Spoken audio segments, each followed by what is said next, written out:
ఆయన అందరికీ నమస్తే. ఈ రోజు వచ్చేసరికి ఈ రెండు దోస్తులకి సైలెన్సర్లు రిపేర్ చేస్తున్నాం అన్న. సైలెన్సర్లు ఓడ తీసి మళ్ళీ దానికి వెల్డింగ్ పెట్టి మళ్ళీ సేమ్ అలా ఎక్కడ ఉందో అక్కడ సెట్ చేస్తున్నాం అన్న. ఇది వచ్చేసరికి మనకి దోస్తు ఎల్ఎస్ కన్నా ఇది ఈ సైలెన్సర్లు ఓడ తీసేటప్పుడు అన్న కింద పడుకొని మనకి చాలా కష్టం అన్న. చేతులు కూడా దూరం ఆ పైకి సరిగ్గా చేతులు దూరి సరిగ్గా సెట్ అవ్వదన్న. చాలా ఇబ్బందిగా తీయాల్సి వస్తుంది మెకానిక్ వచ్చేసరికి.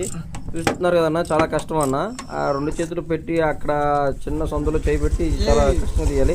ఇప్పుడు మనం వచ్చేసరికి ఆటోనార్ తీసుకెళ్తున్నాం అన్న. ఇది బండి మీద తీసిపెట్టి ఈరోజు వచ్చేసరికి సైలెన్సర్లు దోస్తు బల్ల సైలెన్సర్లు వెల్డింగ్ పెట్టిస్తున్నామండి. ఇది ఓడ తీసాం. ఇప్పుడు దీనికి కూడా ఇది వెల్డింగ్ పెట్టించాలని. ఇది ఫస్ట్ బండి, ఇది ప్లస్ బండిది అండి. ఇది ఎల్ఎస్ది. శివ హెవీ డ్రైవర్ అండి.